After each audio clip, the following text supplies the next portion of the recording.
Hello दोस्तों, मैं सुनील कुमार स्वागत करता हूं आपके अपने चैनल क्रैकेजेस एकेडमी में। कैसे हैं दोस्तों आप लोग?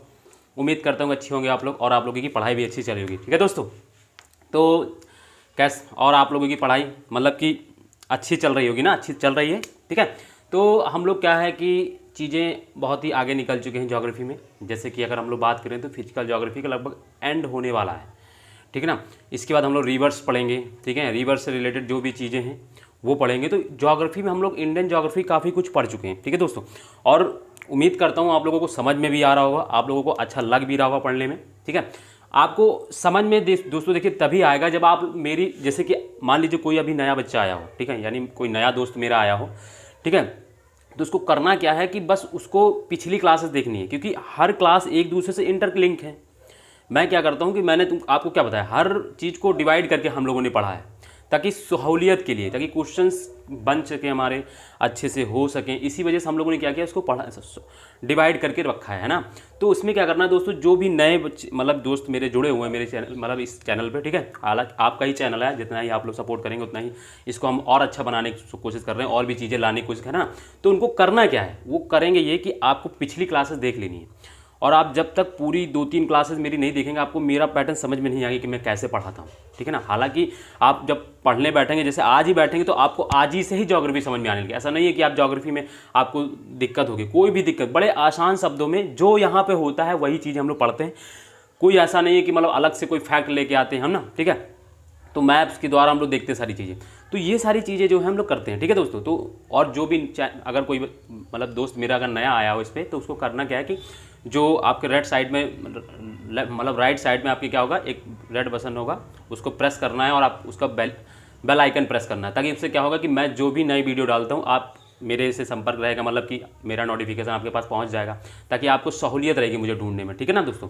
तो ठीक है दोस्तों, तो चलिए हम लोग अपना आगे शुरू करते हैं। हम लोग जो पढ़ रहे थे उसी क्रम में हम लोग आगे बात शुरू करते हैं। आगे बात शुरू करने से पहले, जैसे कि हमारा रोज़ का एक वो रहा है कि हम लोग जो पिछली इंटरलिंकिंग चीज़ें उसको हम लोग रिवाइज़ करते हैं, है ना। तो रिवाइज़ करने के क्रम में मैंने क्या बताया था कि हम लोग इंडियन ज्योग्राफी में फिजिकल पार्ट पढ़ रहे थे। और दोस्तों फिजिकल पार्ट में हम लोग क्या पढ़ रहे थे, इंडियन पेनिनसुला, ठीक है दोस्तों। क्या पढ़ रहे थे हम लोग, इंडियन पेनिनसुला पढ़ रहे थे, यानी भारतीय प्रायद्वीप। क्योंकि दोस्तों हम लोग हिंदी इंग्लिश दोनों में देखते हैं इसको, तो क्या बोलते हैं कि भारतीय इंडियन पेनिनसुला इसको बोलते हैं, ठीक है ना, इंडियन पेनिनसुला। इसको और हम लोग वेरीफाई कर लेते हैं दोस्तों। जैसे वेरीफाई करने की बात करते हैं तो हम लोग क्या पढ़ रहे थे, इंडियन ज्योग्राफी, ठीक दोस्तों। इंडियन ज्योग्राफी में हम लोग क्या पढ़ रहे थे, फिजिकल, यानी इंडियन फिजिकल पढ़ रहे थे दोस्तों, इंडियन फिजिकल। और फिजिकल का एक और शब्द मैंने बताया, क्या बताया दोस्तों, इंडियन फिजियोग्राफी। इंडियन फिजियोग्राफी को हम लोगों ने 5 पार्ट में बांटा था दोस्तों। अगर इसको देखा जाए तो 5 पार्ट में हम लोग इसको डिवाइड किया था, ठीक दोस्तों। तो कौन कौन सा है, तो पहला हम लोग ने बताया था हिमालय, हिमालय। दूसरा मैंने दोस्तों बताया था नॉर्थ इंडियन प्लेन, यानी उत्तर भारत का मैदान, इसको बोलते हैं नॉर्थ इंडियन प्लेन दोस्तों। तीसरा दोस्तों मैंने बताया था, इसमें क्या बताया था आप लोगों को, इंडियन पेनिनसुला, यानी भारतीय प्रायद्वीप, जो अभी हम लोग का टॉपिक चल रहा है, इंडियन पेनिनसुला। ये मैं रोज रोज दोस्तों इसलिए आपको कराता हूं ताकि आपको भी ऐसा डिवीजन करना आ जाए। बस बोले नहीं कि इंडियन फिजिकल, तो बस डिवीजन अपने आप दिमाग में चमकने लगे कि हाँ इंडियन फिजिकल में ये चीज़ पढ़ना होता है, ठीक है ना। ये इसलिए बार बार बनाता हूँ। तो ये क्या होगा, कोस्टल प्लेन। 2 मिनट का काम होता है, बट इससे क्या होता है, आपका बेनिफिट बहुत होगा, आपका आप ज्योग्राफी को अच्छे से अंडरस्टैंड कर पाएंगे, है ना। फिर ये क्या होता है, आइलैंड्स, ठीक दोस्तों। तो जैसे कि हम बात करें तो अगर हम लोगों ने ये पढ़ लिया दोस्तों, ये हम लोग कर चुके हैं दोस्तों, ये भी हम लोग कर चुके हैं, ये सारी चीज़ें बहुत डिटेल से हम लोग कर चुके हैं दोस्तों। आपका काम क्या है कि जो भी नए हैं, जिन्होंने अभी तक ना देखा हो, ये आप मेरी सर्च करेंगे तो आप मेरे प्लेलिस्ट मिल जाएगा, आपको सीरियल से ही सारी क्लासेस मिल जाएंगी उस प्लेलिस्ट पे, ठीक है। प्लेलिस्ट मैंने बना दी है। तो हम लोग इसको पढ़ रहे थे दोस्तों, और इसमें हम लोग 3 क्लासेस कर चुके हैं। इसमें हम लोगों ने देखो इसको पढ़ रहे थे, तो इसी क्रम में हमने इसको बांटा भी था। क्या बांटा था, इसको भी हम लोग ने 2 पार्ट में बांट के पढ़ा था। फिर जैसे कि हम बोलें तो इसमें क्या पढ़ा था, एक हम लोग ने पढ़ा था इसका पेनिनसुलर माउंटेन, यानी पठार, सॉरी पेनिनसुलर प्लेटू, यानी प्रायद्वीपीय पठार। प्रायद्वीप को भी हम लोगों ने 2 पार्ट में बांटा था। एक को हम लोग बोलते हैं प्रायद्वीपीय पठार, ठीक है ना दोस्तों। फिर दूसरा मैंने बताया था प्रायद्वीपीय पर्वत। ये 2 चीज़ें हम लोगों ने इसको डिवाइड किया था। और प्रायद्वीपीय पर्वत हम लोग दोस्तों प्रायद्वीपीय पठार में जैसे मैंने बताया था कि मालवा का पठार है, बुंदेलखंड का पठार है, फिर बघेलखंड का पठार है, इसी तरह छोटा नागपुर पठार है, दक्कन का पठार है, मेघालय का पठार है, उसी को शिलांग का पठारी बोलते हो। ये सारी चीज़ें हम लोग कर चुके हैं दोस्तों, ठीक है। इसमें फिर हमने जैसे प्रायद्वीपीय पर्वत, जैसे मैंने बताया था कि हम लोग क्या पढ़ते हैं, अरावली पर्वत हमारे यहाँ है, उसको पढ़ते हैं। विंध्याचल पर्वत का नाम सुना होगा आपने, वो पढ़ते हैं। सतपुड़ा देखते हैं, पूर्वी घाट, पश्चिमी घाट ये भी होता है, वो देखा है हम लोगों ने, इसमें देख रहे हैं अभी, ठीक है ना। और जैसे कि इसमें जैसे दक्षिण भारत के और जो पर्वत हैं, जैसे कि अगर हम बात करें नीलगिरी पर्वत को बात कर लेते हैं, जैसे कि फिर अनाईमुडी है ना, अन्नामलाई पर्वत है, कार्डमम हिल्स हैं, और भी सारी चीज़ें हैं जो हम लोग इसमें करेंगे। तो इसमें हम लोग दोस्तों कल क्या कर लिया था, इसमें हम लोगों ने कल अरावली किया था दोस्तों ना, लास्ट क्लास में हम लोगों ने अरावली किया था। अरावली माउंटेन यानी पर्वत ये हम लोग कर चुके हैं। अगर दूसरी बात करें तो हम लोग विंध्याचल पर्वत दोस्तों, इसमें ये भी आता है, तो ये भी हम लोग कर चुके हैं। विंध्याचल, उसको विंध्य पर्वत भी बोलते हैं जिसको, पर्वत दोस्तों, ये भी हम लोग कर चुके हैं। तीसरी का अगर हम बात करें दोस्तों, क्या होता है तीसरा हमारा, सतपुड़ा, ये दोस्तों हम लोग कल कर चुके हैं। ये 3 चीज़ हम लोग कल कर चुके हैं। आज हम लोग क्या करेंगे, पश्चिमी घाट दोस्तों, क्या करेंगे दोस्तों, पश्चिमी घाट, फिर दोस्तों पूर्वी घाट, फिर सर दोस्तों छठा नीलगिरी पर्वत के बारे में पढ़ेंगे, है ना, जानते हैं कि क्या है और इसके बारे में और डिटेल से। इसका मैं इधर लिख दे रहा हूँ। सातवां दोस्तों हम लोग इसमें एक अन्नामलाई पर्वत होता है, एक अन्नामलाई पर्वत होता है दोस्तों, उसको भी पढ़ेंगे। फिर 8वां इसमें एक कार्डमम हिल्स होता है, जो दक्षिण भारत की सबसे, कार्डमम हिल्स दक्षिण पर्वत है ना, जो दक्षिण भारत की सबसे, ठीक है, मतलब दक्षिण भारत की सबसे, मतलब भारत की सबसे दक्षिणी जो पर्वत श्रृंखला है वो यही है, कार्डमम हिल्स, ठीक है। तो इसमें हम लोग ये चीज़ पढ़ेंगे। तो हम लोग देखिए दोस्तों, ये पढ़ चुके थे, अरावली कल हम लोग कर चुके हैं दोस्तों, विंध्याचल कर चुके हैं कल दोस्तों, और फिर सतपुड़ा कर चुके हैं। आज हम लोग ये करेंगे, बट उससे पहले हम लोग का क्या रहता है कि देखो, पढ़ने से पहले यही होना चाहिए कि हमको पढ़ना क्या है पहले। तो ये हम लोग को हमारे दिमाग में एक खाका बन जाना चाहिए, एक प्रस्तावना, जैसे संविधान की प्रस्तावना होती वैसे ही एक टॉपिक्स का एक खाका बन जाए कि हमको ये चीज़ें इसमें पढ़नी है। फिर उसके बाद दूसरे क्रम में देखो, ये पहला चरण होता है कि ये पढ़ना है, उसके बाद में हम इसमें थोड़ा अंदर जाते हैं, वो ये दूसरा चरण होता है, इसमें हमें ध्यान ज़्यादा लगेगा। तो इससे क्या होगा, जब हम किसी चीज़ का स्ट्रक्चर बना लेते हैं ना, तो वो चीज़ हमको और अच्छे समझ में आती है। तो वही चीज़ें हम करते हैं, पहले हम एक टॉपिक का स्ट्रक्चर बनाते हैं, उसके बाद हम उसके टॉपिक के हर एक पिलर पे, जैसे इसमें मान लीजिए 7-8 पिलर हैं, इस पिलर में धीरे धीरे हम लोग एक एक पिलर को पढ़ेंगे, है ना। तो जिसमें हम लोग 3 चीज़ें से पढ़ चुके थे, ठीक है। तो ये हमारा एक मतलब ये चीज़ है कि हमारे पढ़ाने के अलग से थोड़ा ये हम ऐसे करते हैं कि आपको लोगों को अच्छी सुविधा से पढ़ते बन जाए, ताकि आपको समझ में अच्छे से है ना, ठीक है दोस्तों, इसीलिए हम ऐसा करते हैं। तो दोस्तों फिर हम ये मिटाल रहे हैं, इसका तो अभी कोई नीड नहीं है। तो हम दोस्तों क्या कर रहे थे, इंडियन पेनिनसुला कर रहे थे। इसमें हम लोग 3 चीज़ मैंने बता दी, कल कर लिया है। अभी मैं उनको डायग्राम में, मतलब मैप में बना कर भी आप लोगों को दिखा देता हूँ, वो है कहाँ पर, जो चीज़ हम लोग देख रहे हैं, जो पढ़ ले जा रहे हैं, उनको भी बारे में देखना होगा। तो मैं मैप बनाता हूँ, तो आपको बस इस मैप को ध्यान से देखना है। मैप से ही आप लोग बहुत कुछ सीख जाएंगे। थोड़ा इधर करके बनाता हूँ, वरना क्या होगा, उधर पूर्वी घाट, फिर उधर बनेगा नहीं। तो ये इधर जैसे कहाँ पे क्या चीज़ है, वो चीज़ हम लोग को देखना है दोस्तों।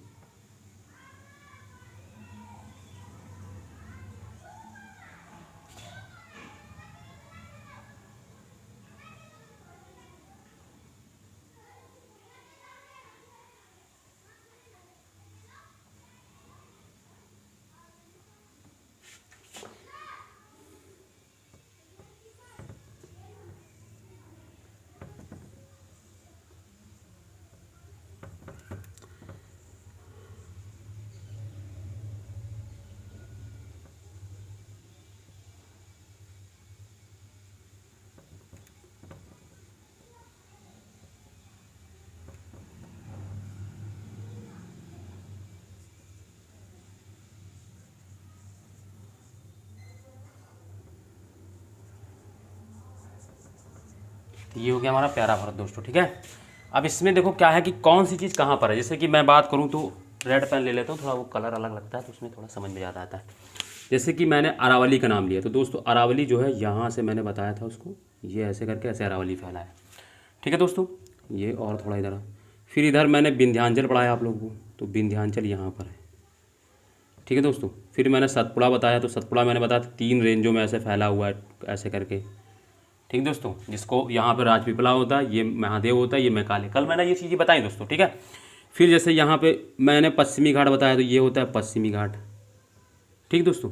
ये जो होता है यहाँ पे ऐसे करके इस जगह पर ऐसे फैला होता है, ये होता है पूर्वी घाट, ठीक दोस्तों। इसका नीलगिरी पर्वत की मैं देखो इसको अलग कलर से बना रहा हूँ ताकि आपको समझ में आए। नीलगिरी पर्वत जो होता है वो यहाँ पे ऐसे होता है, ठीक है ना। छोटा सा यहीं पे ऐसे बना लीजिए, इसको अभी पढ़ना है इसके बारे में। तो ये ऐसे करके बीच में होता है, ठीक है। इसके बाद जैसे मैं अन्नामलाई मैंने बताया, तो वो यहाँ पर होता है। फिर काडवा मीर यहाँ पर और छोटा होता है। तो ये चीज़ें यहाँ पर हैं। तो देखिए जैसे कि ये अरावली है, ये विंध्याचल है, ये सतपुड़ा है, ये पश्चिमी घाट है और ये पूर्वी घाट है। तो दोस्तों हम लोग जैसे मैंने अरावली कल पढ़ाया था, तो मैंने बताया था इसमें क्या है कि ये एक तो प्री कैम्ब्रियन काल की चट्टान है, ठीक है। इसमें मैं मुख्य पॉइंट आज बता देता हूँ, वरना सारी चीज़ें बताने बैठूंगा तो क्या होगा, फिर क्लासेस आगे नहीं बढ़ पाएगी, है ना। तो क्या है, मैंने बताया था इसमें कि एक तो ये, ठीक है, ये रिवीजन क्रम है, हम लोग यही करते हैं कि पहले रिवीजन करते हैं। तो इसमें मैंने पहले अगर मुख्य पॉइंट में बताऊं तो ये मैंने बताया ये प्री कैम्ब्रियन काल की पर्वत श्रृंखला है, मतलब पर्वत है। फिर इसमें मैंने बताया था कि ये बलित पर्वत का उदाहरण है और ये अवशिष्ट पर्वत का उदाहरण है। ये मैंने अवशिष्ट पर्वत क्या होते हैं दोस्तों, ये कल मैंने क्लास में बता रखा है, आप जब पीछे क्लास देखेंगे आपको सारी चीज़ें मिल जाएंगी। फिर मैंने इसमें एक चीज़ और बताया था कि ये जो है इसका जो पूर्वी घाट है ये थोड़ा उपजाऊ होता है, इसका जो पश्चिमी घाट है ये क्या होता है, शुष्क और अर्ध शुष्क होता है। दूसरी चीज़ मैंने बताया था कि अरावली पर्वत जो है राजस्थान के जो थार मरुस्थल है उसको 2 भागों में डिवाइड कर देती है, जिसको एक तरफ पश्चिमी होता है, ये पूर्वी। तो ये सारी चीज़ें थी, ठीक है। इसमें मैंने फिर बताया था कि इसकी सबसे ऊंची चोटी कौन सी है, तो गुरु शिखर जो माउंट आबू पर्वत पर है, ठीक है ना। इसको राजस्थान की भी सबसे ऊंची चोटी बोल सकते हैं वो उसको, ठीक है। फिर ये विंध्याचल की, तो विंध्याचल में मैंने 2 ही चीज़ बताई थी कि गुजरात से लेकर सासाराम, बिहार के सासाराम तक बिहार विस्तारित है, ठीक है। फिर इसमें क्या है कि ये क्या करता है, ये भारत की दक्षिण भारत की नदियों को, उत्तर भारत की नदियों को दक्षिण भारत की नदियों के बीच एक जल विभाजक के रूप में काम करता है। यानी इसके ऊपर जो है गंगा नदी है, उसकी सहायक नदियाँ रहती है, इसके नीचे जैसे महानदी, गोदावरी, कृष्णा, ये दक्षिण भारत की नदी है, तो ये अलग है। यानी इसी पर्वत के नीचे अगर जाएंगे तो दक्षिण भारत शुरू हो जाता है, इसी पर्वत के ऊपर जाएंगे तो आप उत्तर भारत शुरू हो जाता है, ऐसे भी कह सकते हैं इसको, ठीक है। तो ये सारी चीज़ें हम लोग देख चुके थे इसमें। फिर सतपुड़ा, तो सतपुड़ा के बारे में मैंने बता दी, ये 3 पर्वत श्रृंखलाओं का एक सम्मिलित नाम है इसका। जैसे इसमें राजपीपला, महादेव एवं मैकाले, ये 3 पर्वत श्रेणियाँ होती हैं जिनको पूरे को मिला के क्या बोलते हैं, पर्वत सतपुड़ा बोलते हैं। फिर मैंने इसी में बताया था कि ये क्या है, इसकी सबसे ऊंची चोटी धूपगढ़ है जो महादेव पर्वत पर है, और इसकी दूसरी सबसे ऊंची चोटी कौन सी है, तो अमरकंटक है जो कहाँ पर है, मेघालय पर है, ठीक दोस्तों। ये मैंने इसमें बताया था, और भी चीज़ें इसमें बताई जो आप कल क्लास देखेंगे तो आपको मिल जाएंगी। आज क्रम में अगर मैं बात करता हूँ तो ये बात आती है, क्या कौन सा आता है, ये इसको क्या बोलते हैं दोस्तों, ये पढ़ना हम लोग जो रेड कलर से इसको बनाया, ये पश्चिमी घाट इसको बोलते हैं। क्या बोलते हो दोस्तों, पश्चिमी घाट। और दूसरा ये पढ़ना है अभी, इसको क्या बोलते हैं दोस्तों, पूर्वी घाट। एक सेकंड दोस्तों देख लूँ कि मतलब वीडियो सही बन रही कि नहीं। हाँ ठीक है ना। तो ये पूर्वी घाट, तो ये सारी चीज़ें हो गई, पश्चिमी घाट एवं पूर्वी घाट। अब देखो दोस्तों क्या है इसमें, इन्हीं के बारे में पढ़ना है। तो पहले अब आप लोग हेडिंग डालेंगे, क्या डालना है हेडिंग आप लोगों को दोस्तों, तो आप पहले डालेंगे पश्चिमी घाट के बारे में हम लोग जानेंगे। तो आप लोग हेडिंग बनाएंगे पश्चिमी घाट जो, और यहाँ पे जो भी नए जुड़े उनको क्या करना है कि जो भी मैं बना रहा हूँ और जो मैं लिख रहा हूँ बस आपको वही लिखते चलना, आपका एक अच्छा खासा नोट्स बन जाएगा और आपका एक अच्छी वो बन जाएगी, ठीक है ना, अंडरस्टैंडिंग भी सब्जेक्ट से रिलेटेड हो जाएगी। तो पश्चिमी घाट की बात करते हैं, तो देखो इसमें पहला पॉइंट क्या होगा। पहले तो जानते कि देखो बहुत से लोग तो यही नहीं समझ पाते पश्चिमी घाट पूर्वी घाट होता है, बट उनको ये नहीं पता एग्जैक्ट ये कहाँ से शुरू होकर कहाँ तक है। ये तो पता है कि दक्षिण भारत में आ जाता है कन्याकुमारी तक, बट ये यहाँ से कहाँ शुरू होता है ये चीज़ बहुत से लोगों को क्लियर नहीं हो पाती। कुछ लोग सोचते हैं कि ये विंध्याचल पर्वत से या कहाँ से, तो ठीक है। तो इस चीज़ की एक चीज़ याद रखना कि ये जो है, मैं यहाँ पे क्या करता हूँ, डिफरेंट कलर यानी ब्लैक कलर का यूज़ करता हूँ। तो यहीं से एक नदी निकलती है, इसके यहाँ से कौन सी नदी होती है दोस्तों, आप लोग पढ़े होंगे, कौन सी होती, तापी नदी, जिसको ताप्ती नदी भी बोलते हैं, ठीक है ना। तापी नदी क्या होती, इसके सतपुड़ा पर्वत के दक्षिण से निकलती है ना, ठीक है। अब जब दक्षिण से निकल रही होती है तो क्या होता है, इसको याद रखना, इसी के दक्षिण में एक स्थल होता है, स्थल होता है इसी के दक्षिण से। यानी पश्चिमी घाट की अगर हम बात करें तो अगर उत्तर ये कहाँ शुरू होता है, तो ये तापी नदी के दक्षिण से शुरू होता है। तो इसमें क्या है कि तापी नदी के दक्षिण में वो स्थल का मैं नाम बता दे रहा हूँ, आपको याद नहीं करना है, बस ये आपको इतना याद रखना है कि तापी नदी की दक्षिण से इसकी शुरुआत होती है। उस स्थल का नाम है खानदेश, ठीक है। खानदेश से शुरू होकर लगभग ठीक है ना, लगभग 1200 किलोमीटर की लंबाई के साथ कहाँ तक, दक्षिण में तमिलनाडु के कन्याकुमारी तक विस्तारित है। तो इसका अगर आप पहला पॉइंट बोलें तो यह तापी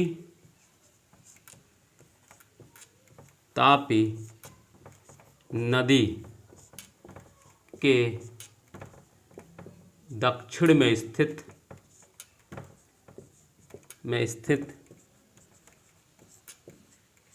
खानदेश, मैं कलर का पेन दूसरा लिख दे रहा हूँ, खानदेश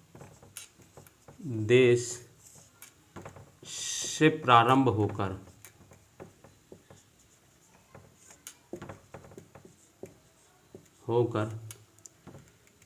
1200 किलोमीटर की लंबाई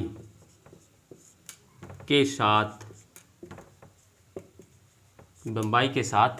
ठीक है ना, इस खानदेश को मैं घुमा मतलब कर दे रहा हूँ, आपको ये याद नहीं रखना है स्थल कौन सा है, बस ये याद रखना कि तापी नदी होकर 1200 किलोमीटर लंबाई के साथ दक्षिण में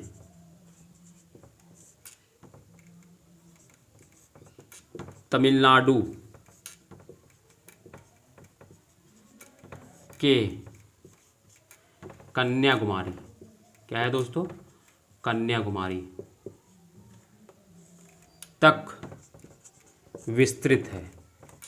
ये पॉइंट हो गया इसका पहला। कहाँ से कहाँ है, बहुत ही सरल शब्दों में, जैसा यहाँ देखो, ये यहाँ पे एकदम नीचे यहाँ तक आता है, यहाँ पे है कन्याकुमारी तक, है ना, कन्याकुमारी तक विस्तृत है। ये बिल्कुल नीचे ऐसे करके आ जाता है, यहाँ पे दक्षिण में कन्याकुमारी एक डिस्ट्रिक्ट है, काफ़ी बड़ा डिस्ट्रिक्ट है, उसी में क्या होता है, उसी तक विस्तारित है यह। तो यह तापी नदी के दक्षिण में स्थित खानदेश से प्रारंभ होकर 1200 किलो, कहीं कहीं भी देखो बुकों में आप देखेंगे तो 1500 किलोमीटर लंबाई लिखी होती है, बट उसके चक्कर में नहीं पड़ना, वैसे लंबाई का आपको याद नहीं करना है, बट यहाँ पे मैं लिखा दे रहा हूँ, कहीं कहीं पर आपको 1500 भी मिलेगी लिखी हुई, उतना मत ध्यान दीजिएगा, ठीक है। 1200 किलोमीटर की लंबाई के साथ दक्षिण में तमिलनाडु कन्याकुमारी तक विस्तृत है, ठीक है दोस्तों। तो ये 1200 किलोमीटर मैंने लिखाया है, 1200 ही किलोमीटर। देखो अलग अलग बुकों में अलग अलग दिए रहते हैं, वो क्या है कि वो नहीं समझ में आता मुझे, ठीक है, ठीक। तो ये सारी चीज़ें हैं। कहीं पे अगर आपको लग रहा है कि 1500 लिखना है तो आप 1500 भी लिख लीजिए, कोई दिक्कत नहीं है। 15,000 लिख दिया था मैंने, सॉरी 12,000 लिख दिया था, 1200 किलोमीटर, है ना। अगर आपको 1500 लिखना है तो कोई दिक्कत नहीं, आप 1500 लिख लीजिए, बुकों में 1500 भी लिखा होता है कहीं कहीं, बट मैं तो कह रहा हूँ कि सजेस्ट कर रहा हूँ कि आप ये लंबाई याद ही मत करिएगा, ये आपसे कभी पूछा नहीं जाता, बट आप एक जान लीजिए कितना है, बस मैंने 1200 लिखा तो आप 1200 ही लिखिएगा, ठीक है। तो ये सारी चीज़ें हो गई। पहला पॉइंट तो आपको क्लियर हो गया होगा दोस्तों, कोई दिक्कत नहीं आएगी इसमें। दूसरा पॉइंट इसमें देखो दोस्तों क्या लिखना है, ठीक है। दूसरा पॉइंट लिखना है, यह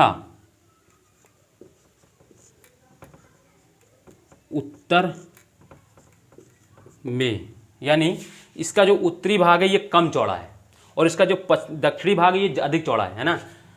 ऐसे लिख लो, इसकी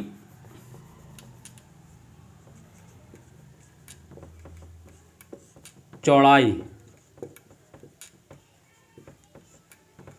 उत्तर में, लिख दे रहा हूँ मैं कितना होती है, ये भी लिख दे रहा हूँ, उत्तर में 50 किलोमीटर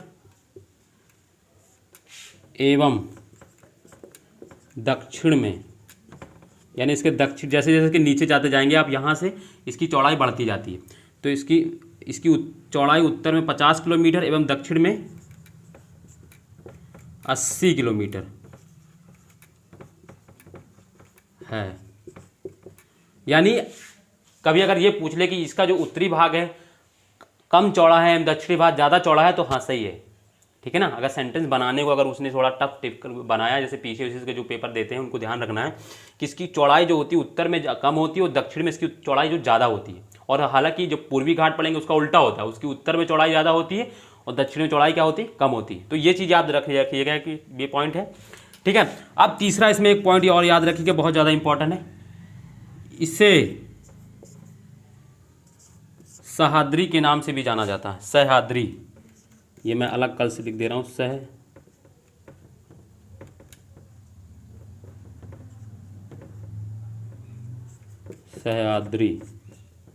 सह्याद्री के, इसको बढ़िया से लिख लेना गलत ना होने पर,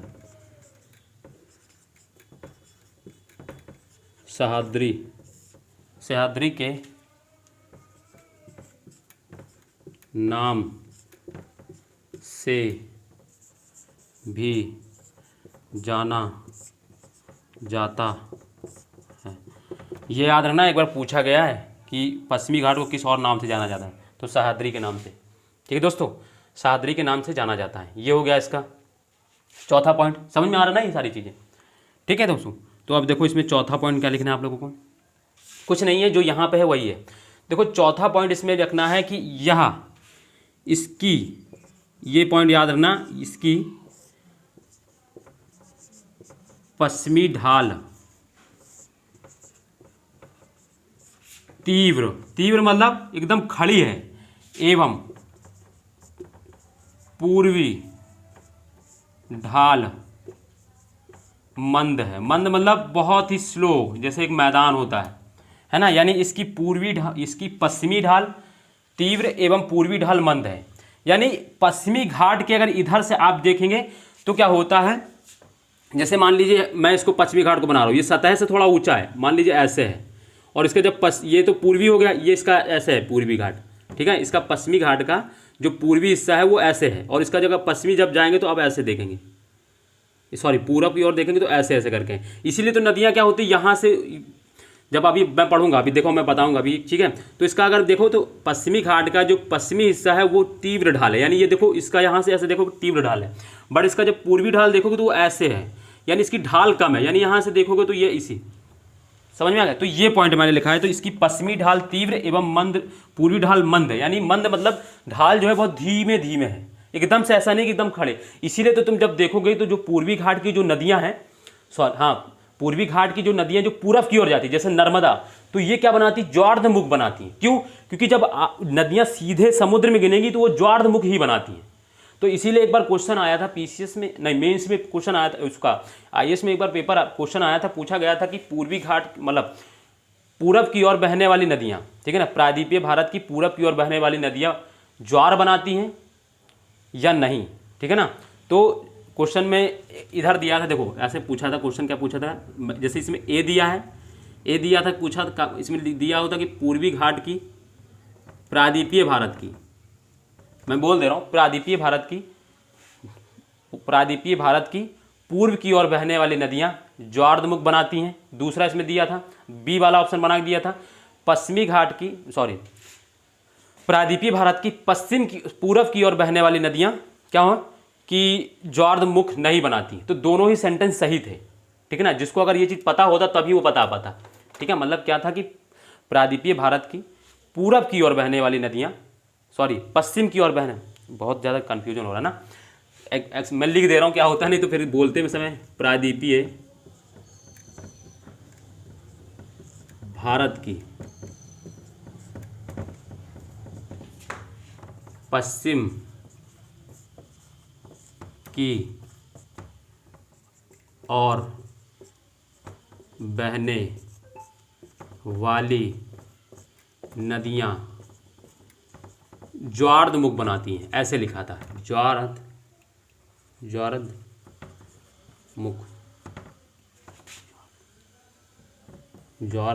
ज्वारनदमुख ये लिखा था, बनाती हैं। तो ये सही था, है ना, ऐसे लिखा था, प्रायद्वीपीय भारत की पश्चिम की ओर बहने वाली नदियां क्या ज्वारमुख बनाती।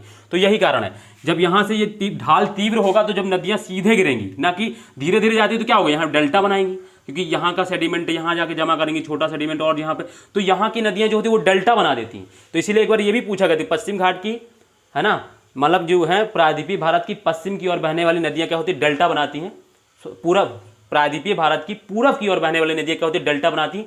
तो सही है, प्रायद्वीपीय भारत की पूरब की ओर बहने वाली नदियाँ क्या होती है, डेल्टा बनाती है, और प्रायद्वीपीय भारत की पश्चिम की ओर बहने वाली नदियाँ क्या बनाती, ज्वार्धमुख बनाती हैं। ये इसी कारण होता है, क्योंकि इसकी ढाल जो होती है मंद होती है, तो इसी वजह से इसका जो सेडिमेंट होता है वो कहीं कहीं धीरे धीरे जमता है, बट इससे क्या होता है, ये सीधे यहाँ से जाके सीधे समुद्र में गिर जाती है, तो इसकी वजह से यहाँ पे ज्वार्धमुख बनाती है। ये कॉन्सेप्ट समझ में आया ना, ये इसलिए मैंने ये पॉइंट लिखा है। थोड़ा टाइम लगेगा इस चीज़ को समझने में, बट आप जब पढ़ेंगे, एक दो बार इसको रियलाइज करेंगे, इसको देखेंगे, तो आपको समझ में आ जाएगा, और क्वेश्चन आपसे गलत नहीं होंगे। कभी भी आपसे फैक्चुअल छोड़ के अगर उसमें थोड़ा डीप में भी जाने की कोशिश की, तो आप जब इस तरह से पढ़े रहेंगे ना, तो आपको आराम से समझ में आए, क्वेश्चन आपसे आराम से टैकल हो जाएंगे, आप आराम से सॉल्व कर पाएंगे उसको, ठीक है दोस्तों। तो ये चीज़ के लिए मैं थोड़ा इसको डिटेल में आपको पढ़ाने की कोशिश कर रहा हूँ, ताकि आपको क्वेश्चंस कहीं से भी आए, किसी भी पेपर में, एनडीए हो, सीडीएस हो, पीसीएस पेपर हो, आप तो आप सोच सकते हैं ना, इससे ज़्यादा आपको पढ़ने की रिलाइज हो रहा होगा कि आपको इससे ज़्यादा नहीं पढ़ना है, कहीं पे किसी भी पेपर के लिए नहीं पढ़ना है। ठीक है दोस्तों, तो ये सारी चीज़ें, तो ये हो गया होगा आपको, ये आपको समझ में आएगा। तो मैं इसको मिटा रहा हूँ, इसमें कुछ पॉइंट और मैं ऊपर लिखाता हूँ। ठीक है, अब इसमें और पॉइंट लिखने हैं। इसमें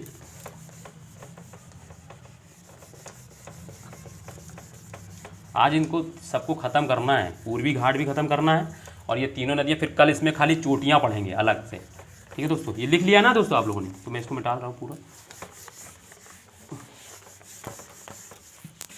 अब देखो कितने 4 पॉइंट हो गए थे ना शायद, 5वां पॉइंट इसमें क्या लिखना है, इसके पश्चिमी ढाल में लिखते चलना है, अभी मैं समझा दूंगा। इसके पश्चिमी ढाल में दक्षिण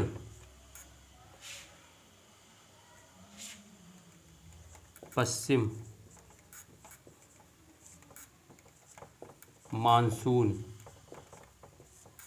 के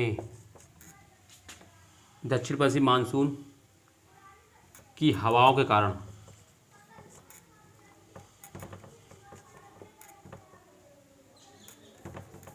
इसके पश्चिमी घाट में दक्षिण पश्चिम मानसून के कारण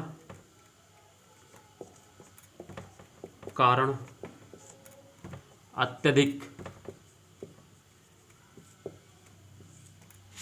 वर्षा होती है, वर्षा होती है। इसी कारण लिखना है, इसी कारण प्रायद्वीपीय भारत की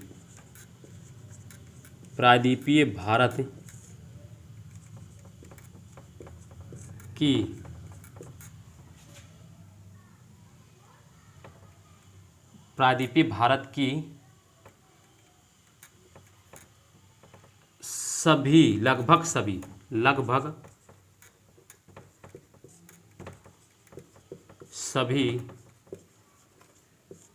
बड़ी नदियों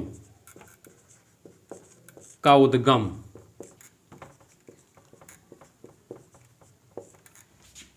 यहीं से होता है, यानी पूर्वी घाट से होता है, यहीं से होता है, यानी पूर्वी घाट से होता है। यहीं से मतलब कि इसका लिखना है क्या है, पूर्वी घाट से होता है, सॉरी पश्चिमी घाट, बार बार मैं गलत बोल दे रहा हूँ, सॉरी पश्चिमी घाट है ना, पश्चिमी घाट से होता है, यानी किससे होता है, पश्चिमी घाट। तो इसके पश्चिमी ढाल में दक्षिण पश्चिम मानसून के कारण अत्यधिक वर्षा होती है। अभी मैं समझा रहा हूँ कैसे, इसी कारण प्रायद्वीपीय भारत की लगभग सभी बड़ी नदियों का उद्गम यहीं से होता है, यानी पूर्वी घाट से। तो अभी देखो, मैं पहले तो मैं ये समझ जाता हूँ कि दक्षिण पश्चिम मानसून से हवा कैसे आती। अभी जब मानसून हम लोग पढ़ेंगे तो क्या होता है, ये हवाएं जो होती ऐसे चलती हैं, ऐसे चलती हैं, ऐसे चलती हैं, ऐसे चलती हैं। ठीक है, तो ऐसे जब चलती हैं तो क्या करती है, ये जो है ऊंचाई इसकी ज़्यादा होती है, लगभग 1200-1500 किलोमीटर लगभग ऊंचा होता है ये प्रायद्वीप पठार, है ना, ये मतलब पश्चिमी घाट। फिर क्या करता है, इससे हवा जो होती है टकराती है ऐसे, और जब हवा टकराती है तो ऐसे ऊपर चढ़ती है, ऊपर इस पर ऐसे ऊपर चढ़ती हैं, ऊपर ऐसे चढ़ती हैं, और यहाँ पे क्या होता है, आसमान बनाकर मतलब बादल बना देती हैं हवाएं। कुछ साल अभी देखो मानसून पढ़ेंगे तब समझ में, कंडेंसेशन करती, कंडेंसेशन होने के बाद क्या होता है, बारिश हो जाती है। तो इसके पश्चिमी घाट, ये वाला जो क्षेत्र है, इस वाले क्षेत्र में बहुत ज़्यादा बारिश होती है। ठीक है ना, इस वाले क्षेत्र में बहुत ज़्यादा बारिश होती है। अब जब इसी क्षेत्र बारिश हो जाती है तो क्या होता है, अब देखो ये इस ऊपर भी बारिश होगी, तो इसी वजह से क्या होता है, यहाँ की जो जैसे हम बड़ी नदियों की बात है, जैसे महानदी, गोदावरी, कृष्णा, कावेरी, ये 4 बड़ी इसकी नदियाँ हैं। इन चारों नदियों का उद्गम जो है इसी पश्चिमी घाट से होता है। तो ये इसीलिए मैंने ये पॉइंट लिखाया है कि क्योंकि यहाँ से मानसून की हवा आती, हवा यहाँ से आएंगी, हवा बारिश करा देती, बारिश कराने के बाद क्या होता है, अब जब यहीं पानी का सोर्स है तो नदी भी यहीं से निकलेगी। तो इसी वजह से क्या होता है, यहाँ की नदियाँ, जो पश्चिमी घाट की जितनी भी नदियाँ, लगभग सभी बड़ी नदियाँ हैं, वो इसी कारण यहीं से निकलती हैं। समझ में आएगा क्यों यहाँ से निकलती हैं, तो क्योंकि पश्चिमी घाट में बारिश होता है। फिर इसमें देखो 5वां पॉइंट बहुत ज़्यादा लिखना है,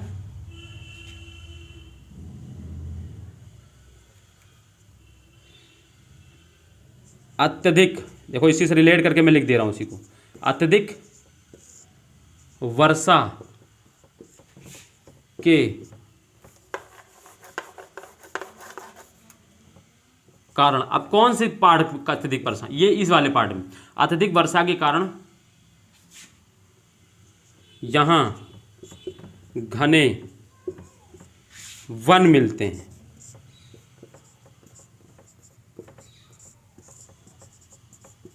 वन मिलते हैं, और इसीलिए इस क्षेत्र को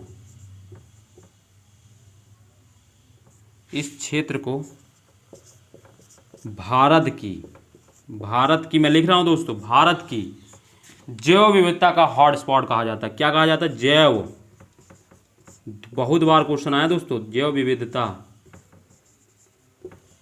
का हॉटस्पॉट क्या बोला जाता था?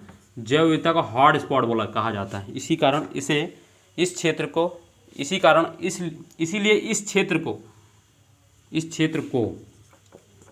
को भारत की जैव विविधता का हॉटस्पॉट कहा जाता है। ये भारत का सबसे ज़्यादा जैव विविधता इसी क्षेत्र में, यानी पश्चिमी घाट को भारत का जैव विविधता हॉटस्पॉट भी कहा जाता है ना।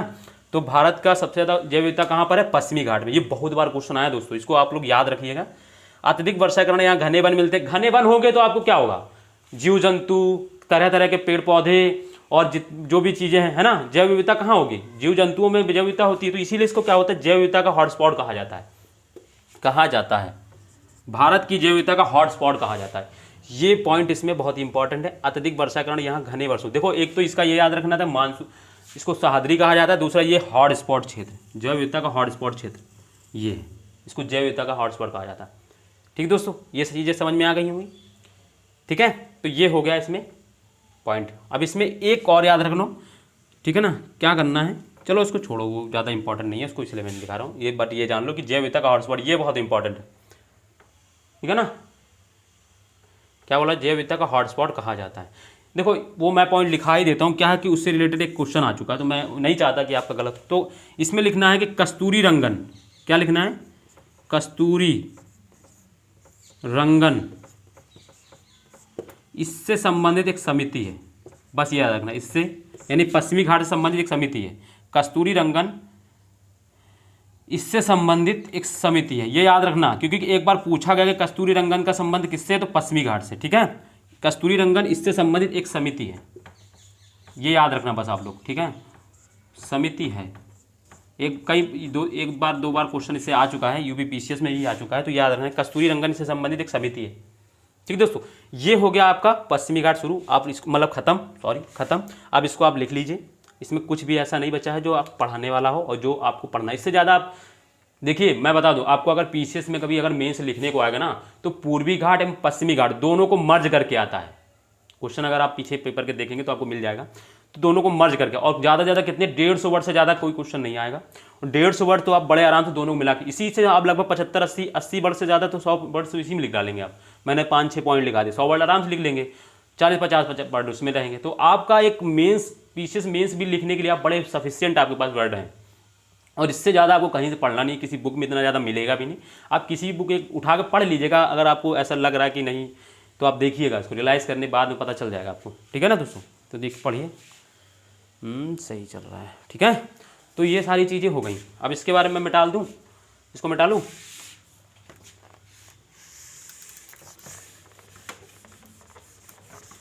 क्या ये कभी कभी क्या होता है ना कि मतलब जो बोलो उसका अलग ही निकलता है पढ़ाता। ठीक है ना, अब पीपीटी रहेगा तो क्या होता है कि पीपीटी बस देख देख के लिखना। अब यहाँ दिमाग लगाना, यहाँ पे चीज़ें क्या है, जब तक आपको एकदम क्लियर नहीं होगा ना, आप अच्छे से बता नहीं सकते।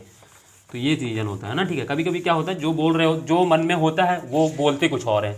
ठीक है ना, ये कभी हो जाता है जवान की वजह से। तो अब देखो पूर्वी घाट की बात हम करते हैं दोस्तों। ठीक है दोस्तों, आपको मैं बता रहा हूँ, आपका ज्योग्राफी में कुछ भी चीज़ नहीं रह जाएगा, पूर्वी घाट। ठीक है, तो पूर्वी घाट में क्या है, इसका पहला पॉइंट देखो, ये यहाँ से लेकर, ये देखो, ये भी कन्याकुमारी से लेकर कहाँ तक, ये यहाँ पे देखो एक नदी होती है, महानदी, मैं बना दे रहा हूँ यहाँ पे ऐसे, वो उड़ीसा के से बीच से निकलती। तो यह दक्षिण में कन्याकुमारी से प्रारंभ होकर, कन्या से प्रारंभ होकर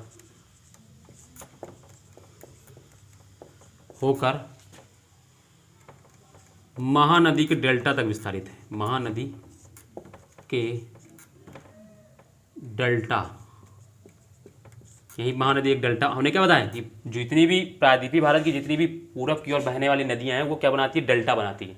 अब भाई जाहिर सी बात मंद ढाल है, धीरे धीरे चलेंगी तो डेल्टा बनाएंगी ही बनाएंगी।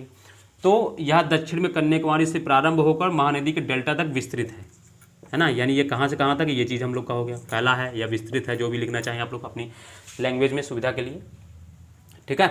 पहली स्थिति तो ये हो गई। दूसरा पॉइंट इसमें देखो क्या लिखना है, इसमें एक चीज़ ये रखना है, यह पूर्वी, सॉरी यह लिखना है, यह पश्चिमी घाट की तुलना में, या पश्चिमी घाट की तुलना में अधिक चौड़ा है। यानी पश्चिमी घाट उतना चौड़ा नहीं जितना ये चौड़ा है, अधिक चौड़ा है। अभी मैं बता देता हूँ उसकी आपको कितनी चौड़ा है, कितना चौड़ा है, क्या है दोस्तों, अधिक चौड़ा है। अब देखो कितना चौड़ा है, जैसे कि मैं बात करूँ तो ये उत्तर में 200 किलोमीटर चौड़ा है और दक्षिण में 100 किलोमीटर। देखो दक्षिण में भी 80 किलोमीटर चौड़ा था, है ना, और ये 100 किलोमीटर। तो इसकी मैंने इसलिए लिखा दिया है कि यह पश्चिमी घाट की तुलना में अधिक चौड़ा। अब कितना चौड़ा है आपको ये जरूरत नहीं है, कितनी चौड़ाई, ऊपर देखो 200 होती, नीचे 100, आपको बुक पढ़ेंगे तो आपको मिल जाएगी। बट ये वो आपके फैक्ट के काम नहीं है, वो आपको लिखना नहीं होता, बस ये लिखना होता है। क्योंकि क्वेश्चन जो आएगा यूपीपीसीएस या यूपीपीसीएस में या किसी में लिखने के लिए अगर जो रिटर्न है तो वो दिएगा पश्चिमी घाट एवं पूर्वी घाट में अंतर करने के लिए या दोनों के बारे में लिखने के लिए। तो अंतर करने के लिए भी आपके पास सारी चीज़ें रहेंगी, ठीक है। तो ये दूसरा पॉइंट है। इसमें तीसरा पॉइंट, यह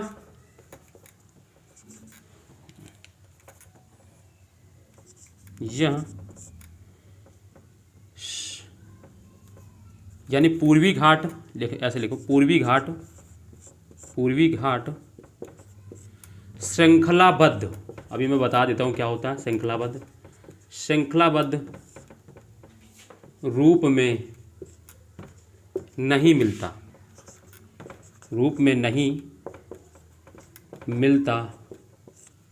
है। क्योंकि नहीं मिलता है, क्योंकि अब बताना भी तो होगा क्योंकि महानदी गोदावरी, कृष्णा, कावेरी इसको जगह जगह पर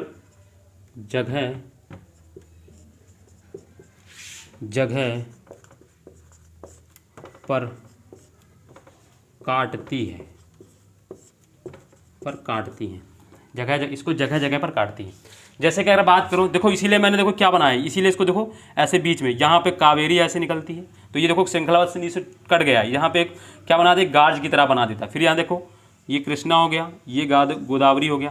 तो देखो ये बीच में क्या है, एक जैसे कि पूर्वी घाट पश्चिमी घाट देखो पूरा श्रृंखलाबद्ध रूप में, यानी कहीं भी कटा फटा नहीं है। बट ये देखो ये नदियों का कारण क्या हो, नदियों ने इनको काट दिया, रास्ता बनाया नदियों ने अपना, तो इसी वजह से श्रृंखलाबद्ध रूप में नहीं। तो वही मैंने लिख दिया पूर्वी घाट श्रृंखलाबद्ध रूप में नहीं, क्योंकि महानदी गोदावरी कृष्णा कावेरी इसको जगह जगह काटती हैं, ठीक है ना। तो ये चीज़ आपको लिखना है, जो चीज़ है वही लिखना है यहाँ पे, ठीक दोस्तों, ये आपको समझ में आ गया होगा।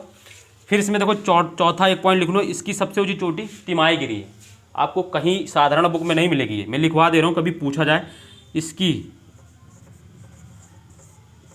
सबसे, अब आपका काम ये रहेगा, मैंने भी कल 2 काम दिए था, आपने ढूंढा होगा, मैंने बताया था हजारीबाग और क्या रांची के पठार को पता करके आना कहाँ पे किस स्टेट में, और आपने कमेंट में भी नहीं बताया कि किस क्या है, कमेंट में आपको बताना चाहिए था। इसकी सबसे ऊंची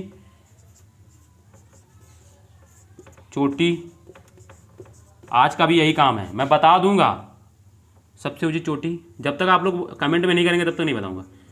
तिमाहीगिरी है, क्या है दोस्तों, तिमाहीगिरी है, क्या है, तिमाहीगिरी, इसकी सबसे ऊंची चोटी तिमाहीगिरी है।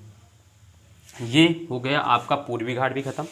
तो इसमें क्या है, ये दक्षिण में कन्याकुमारी से प्रारंभ होकर महानदी के डेल्टा तक विस्तृत है। पहला पॉइंट तो ये यहाँ पे है दोस्तों, यहाँ ये महानदी है। फिर इसके बाद मैंने यह पश्चिमी घाट की तुलना में अधिक चौड़ा है, तो वो भी मैंने बता दिया कि सही है। फिर दूसरा, पूर्वी घाट श्रृंखलाबद्ध रूप में नहीं मिलता है, क्योंकि महानदी गोदावरी कृष्णा कावेरी इसको जगह जगह पर काटती हैं, तो वो मैंने भी दिखाया यहाँ पे। फिर इसको मैंने बताया इसकी सबसे ऊंची चोटी तिमाहीगिरी। तो ये तो फैक्ट है, ये आपको याद रखना। बाकी जो चीज़ें है थी वो मैंने यहाँ बता दी आपको। ठीक है दोस्तों, तो ये हो गया आपका पूर्वी घाट भी कंप्लीट। आप लोग लिखिए इसको, ठीक है। सही चल रहा है, ठीक है।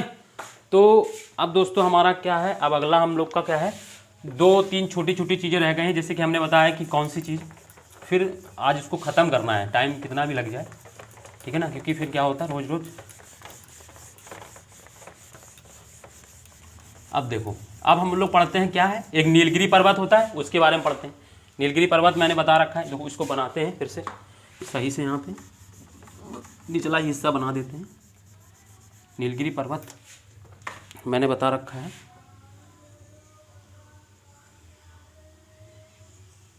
ठीक है ना। तो ये जैसे कि यहाँ पे ये होता है पश्चिमी घाट, और यहाँ पे मैंने ये पूर्वी घाट मैंने बताया था, श्रृंखलाबद्ध रूप में ऐसे मिलता है। और यहाँ पे ये जो होता है ये होता है नीलगिरी। तो नीलगिरी पर्वत के बारे में लिखना है, तो हेडिंग डाल पड़ेगी नीलगिरी पर्वत। सबसे पहले तो ये जानना है कि पोजीशन कहाँ पर है। पहला पॉइंट होगा यह कर्नाटक, केरल एवं तमिलनाडु, तीनों राज्य को कवर करता है ये, एवं तमिलनाडु में फैला है, यानी ये तीनों में है लगभग ये, ठीक है, फैला है इसका। तो ये तो पहला पॉइंट होगा, यानी या केरल या कर्नाटक, केरल एवं तमिलनाडु में फैला है, ठीक है, यानी 3 स्टेट को कवर करता है। फिर दूसरा पॉइंट इसमें क्या लिखना है ना। और इसमें देखो एक चीज़ इसमें याद रखना, देखो ये क्या करता है, पश्चिमी घाट एवं पूर्वी घाट को क्या करता है, लिंक कर देता है। देखो ये क्या है, ये नीलगिरी है। अब नीलगिरी का ये यानी पश्चिमी छोर ये पश्चिमी घाट से टच करता है, पूर्वी छोर पूर्वी घाट से, यानी ये पश्चिमी घाट एवं पूर्वी घाट के बीच एक संपर्क लिंक के रूप में भी काम करता है। तो ये भी लिख सकते हैं, यह पूर्वी घाट एवं पश्चिमी घाट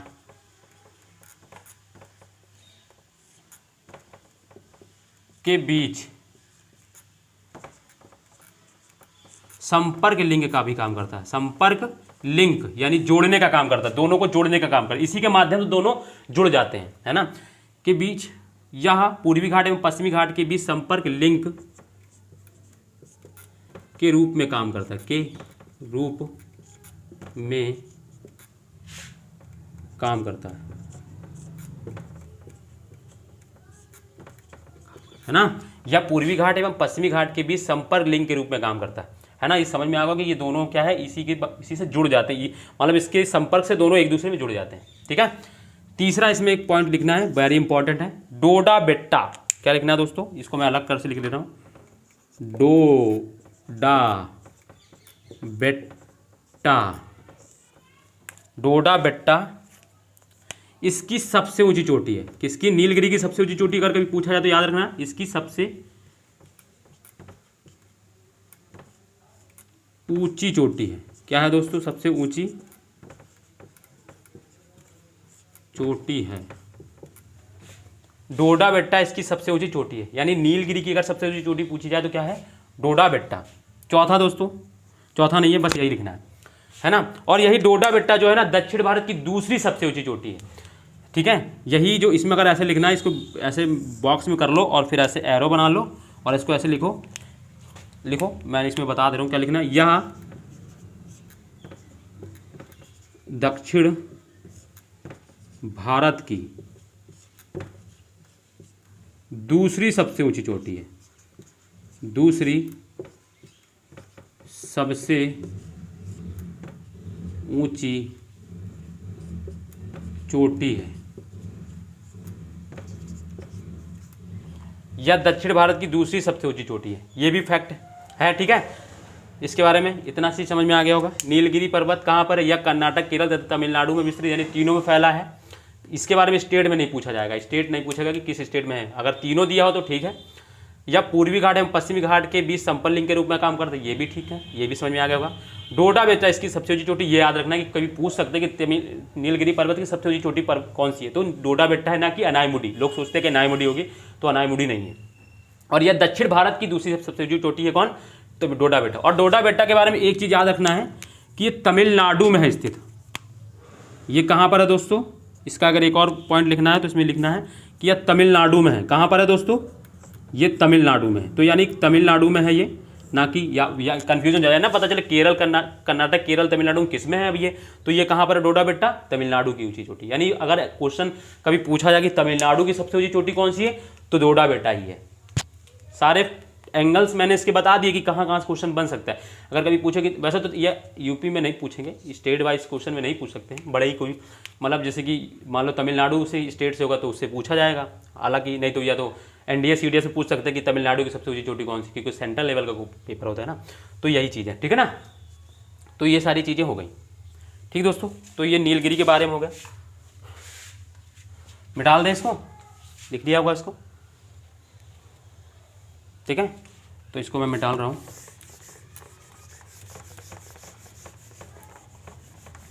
अब इसके बाद आते हैं अनामलाई पर्वत। अनामलाई पर्वत में एक चीज़ याद रखना है बस, आपको कुछ और नहीं याद रखना। अब चौथा, अब हेडिंग पड़ेगी अनामलाई पर्वत। कौन सा, अन्नामलाई पर्वत, ठीक है। इसमें क्या लिखना है, इसमें लिखना है, एक ही पॉइंट है इसमें, अनाईमुडी, अनाईमुडी, अनाईमुडी इसकी सबसे ऊंची चोटी है, जो, इसी लिख दे रहा हूं, जो दक्षिण भारत की भी सबसे ऊंची चोटी, जो दक्षिण भारत की भी सबसे ऊंची चोटी, जो दक्षिण भारत की भी सबसे ऊंची चोटी है। अनायमुडी इसकी सबसे ऊंची चोटी है, जो दक्षिण भारत की सबसे ऊंची, जो दक्षिण भारत की भी सबसे ऊंची चोटी, यानी दक्षिण, कभी क्वेश्चन पूछे कि दक्षिण भारत की सबसे ऊंची चोटी कौन सी है, तो अनायमुडी याद रखना है, अनायमुडी। अब अनायमुडी है कहाँ पर, तो इसको मैं बता दे रहा हूँ, ये केरल में है, लिख लो, यहाँ पे लिख लो, अलग से पॉइंट बना लो एक, अनायमुडी केरल में स्थित है। कहाँ पर है ना, अनायमुडी, एकदम क्लियर रहना चाहिए कि कौन कहाँ पर है, क्योंकि कभी कभी यही से बुकों में ये सब स्पष्टता नहीं दी होती, तो इससे दिक्कत होती। तो अनायमुडी केरल में स्थित है ना। अब इसमें और इससे ज़्यादा नहीं पढ़ना है, केरल में स्थित है। अभी इसमें लिखने को नहीं आता, बस यही क्वेश्चन आता है केरल में। इसमें क्वेश्चन प्री में आता है, पीसीएस की प्री में, जैसे कि ठीक है, ऐसे पूछा जाएगा। आपका मेंस का क्वेश्चन आएगा, जैसे कि आपका हो सकता है पश्चिमी घाट एवं पूर्वी घाट को पूछ सकता है, मेंस में वही लिखने के लिए आएगा, ठीक है। अनायमुडी केरल में स्थित है, ठीक। तो ये सारी चीज़ें इसमें अनायमुडी। अब देखो एक और पर्वत मैंने बताया, जैसे कार्डमम हिल्स, उसके बारे में लिख लो, ये अलग पॉइंट बना लेना नीचे। ये तो अनामलाई के बारे में। अब इसके बाद कार्डमम हिल्स,